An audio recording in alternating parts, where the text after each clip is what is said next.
So you know it's going to be serious when I bring out my phone. That means I'm actually going to read you comments because it's so crazy that unless I read it directly from a primary source, you wouldn't believe it would be possible. So sports card investor as well as other influencers, I know Card Collector 2, I know a lot of other groups are making these videos about these boxes they received for free. So again, they didn't spend $2,150 for a box of these cards, but someone must have. That was the Dutch auction minimal. So I'm just going to read you some comments on that video. Zero Cool is the perfect name for these cards. If these are the future sports cards, I'll stick to the past, laugh out loud.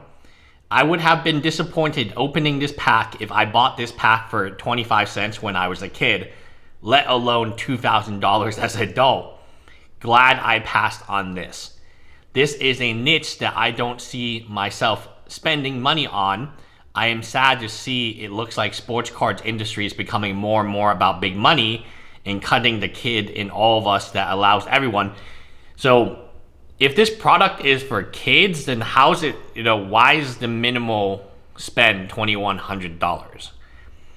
This is pure comedy gold. Am I watching Punk'd? Is this April 1st? This is like watching a Black Mirror episode of the dystopian future of cards. 2 hours have passed since I saw this video. I drove my son to school and went to Walmart, and I couldn't stop thinking about this product. The fact that adults sat around and agreed on releasing this is insane. The level of hubris it takes to ask for money for this is mind-blowing. The free G.I. Joe pack looks more interesting than the kitty scribbles. This is peak. This hobby is turning to crap. Thanks, Gary. Dang, what a pant load. If this is the future of sports cards, maybe I should look into knitting or gardening. The floppy disk was the most exciting part of the break. While I can appreciate trying to introduce your audience to a new type of product, and it's good to see you testing out what Fanatics can do on card print runs, however, I think addressing the concerns and recognizing the issues with this makes this feel less grating. I always kept my kids' drawings as they grew up, but would never have thought about having them make trading cards. Honestly, I see no reason I would ever buy this, just my opinion. Yet another confirmation that I should stick to buying for my PC, and this is comments that have not been deleted. I saw some pretty nasty comments about shilling, selling out. Gary V receives a big royalty forever on every sale of his NFTs. He's fooling everyone good by playing the sincere caring role, and personally I wouldn't want one thing from the whole box. Ah man, Brave Bison will be a Hall of Famer for certain. That guy can really shoot the ball. And have you seen Gary V friends? They're just scribbles. The fact that they even chose the name Zero Cool, it's like they're literally seeing what they can get away with, rubbing it in our faces how they can turn absolute trash into money in their pockets. This feels like it's gotta be an inside joke that we aren't part of. Jeff, I've been watching for over a year, and in that year I came to a conclusion that I like what you have done with the sports card hobby, creating a stock-like experience for cards, but other than that, well, just keep it kid-friendly like that card. I've been collecting for over 40 years. If this is the crap we have to look forward to, I will have to get all my cards from overseas, from Japan baseball to AFL and Australia. My mind is absolutely blown here. An adult drew these cards. There's demand for his work. I've been cautiously optimistic about Fanatics previously, but this being their emergence into trading card worries me. Gimmicky, corny, surviving on hype alone, all things that hurt the hobby, and the artwork is literally worse than my 8-year-old daughter can do. Jeff Wilson sounds like my mother when she wanted me to date a girl with a good... so the trolley comments, they're coming. Straight legit trash. You can hit up your local Denny's and collect your own sheets by kids, and maybe I'll be lucky to find a serialized one. I really hope this isn't the future, and honestly the only part that excites me is showing my 13-year-old daughter and her reaction. We have now officially entered the junk era. I'm very worried about the creative direction and leadership at Fanatics. So do we hang these on our refrigerator with magnets, then tell everyone that enters our home how proud we are of little fanatics and how Fanatics is so creative and good at art? As we showing off the artwork hanging on the fridge? Can we stop letting these clowns turn the hobby into a joke? This is frustrating and ridiculous. This isn't growing the hobby, Jeff. Stuff like this is what's going to kill it. I can't believe what I just witnessed. Shame on the people who spent $2,000 on this blank. I would rather open a sealed box of 87 Topps baseball. I would too. I mean, it's a good. At least they're players I recognize. If that is any indication of where Fanatics is going with trading cards, good luck. Strategically, this was the best first step Fanatics has. Come on, guys. This was rough. Hey, Jeff, I think those scissors are the culprit of in regards to the damaged cards. Jeff Ox auditioning for the Home Shopping Network with this level of showing. So it's coming. It's coming. This is why the best creators don't start a company around their channel, and selling out to pay the bills becomes unavoidable. I am with the most of these commentators. Love the channel, but there's no way I would pay anything for that box. The classic floppy disk was awesome, and the best thing about the box. Count me out if this is the future. I wouldn't pay $2 for a box of this nonsense. Holy hell, what is this thing? Count me out. I'd rather buy $2,150 worth of Desert Storm cards. A bunch of people paid over $2K for this. Wow, that's sad. Goes to show people will buy anything. I watched many products open over the last several years. This is the worst by a mile. Blah, blah, blah. Okay, so basically, there's no positive comments because the product is... Okay, so Gary Vanderchuk, I know his company's Vayne Media. He does what I do for a living, and he markets. And in marketing himself, he has done a very good job. He has somehow convinced the sports card industry that he is like a god or a messiah among them.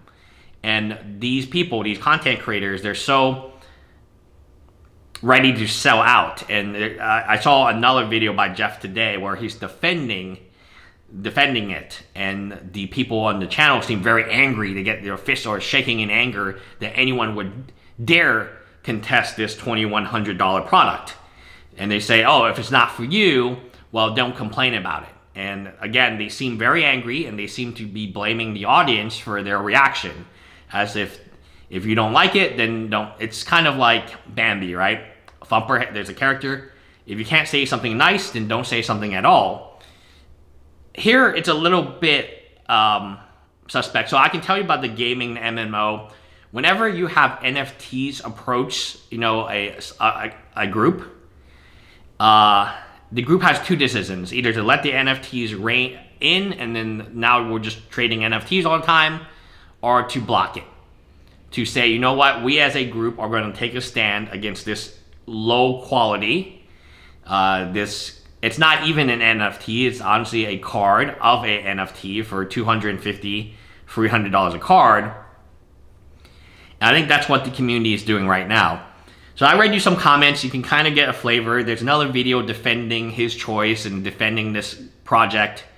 Jeff, as we know, is a big fan of NFTs. He sold 20 of them before refunding for his NFT hit project. In that project, he mentions that, hey, you can just continue to fail and continue to get $50,000 and fail. That's not how real life works. I think Jeff is so rich, he doesn't understand what the normal hobbyist is feeling, and why they would be offended by a $2,100 product of essentially scribbles that a 5-year-old could do. And it's offensive because even though the product is not for them, clearly it's not for them, not for that audience, it's offensive that money is being made in this way because it's in the same ecosystem. And when you have what I would consider a set maybe for children or something like that, and the starting price is $2,150, that's not Pokemon. That's not even MetaZoo. That's not, I don't know what that is, but that's not that's basically selling it on hype and hype alone. And yes, it's a limited product. Yes, we know the print run, which is great. Great, there's some transparency there. Yes, there's transparency in the Dutch auction of how it was handled. But my point is quite simple. And this is the reason I don't buy into MetaZoo. I don't buy into Flesh and Blood. When something is this easy to manipulate, you have to assume, just like with NFTs, the rug pull is coming.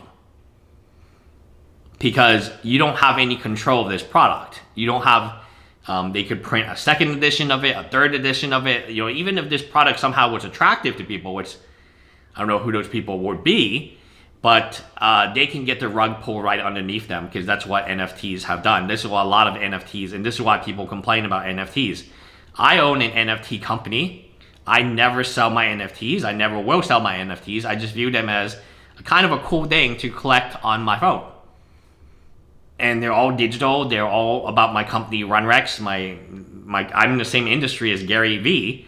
Gary Vee has way too, but I'm not trying to make money from people. I'm just enjoying my own NFTs with my company.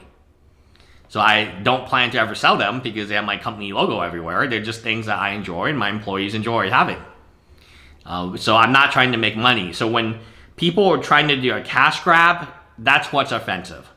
And when people are trying to sell out, then you know what type of advice can you, if they're willing to sell out for such an obvious cash grab, then what have they sold out for in the past? For Jeff, you know, I remember one video where, what was that? It was some eBay, he was sponsored by eBay, PWCC. So he made a video about how awesome PWCC was right before eBay announced that PWCC was showing, and no follow-up video ever got made because he was actually sponsored by both at the same time. And I remember that video dropping almost right after that video dropped, eBay just went after PWCC. So what's the transparency there? What's going on? I'm going to give you my own opinions. I just want to read you some comments about the V friends. And Jeff's not the only one. You're going to, in the few Card Collector 2 and then Card Talk, in the next few days, you're going to see the entire sports card, you know, YouTubers, you're going to see all the YouTubers fall in line and worship the feet of one Mr. Vanderchuck, because they see the money. They see the money in it. And as long as they make money from you, the sheep, they are happy. Bye, guys.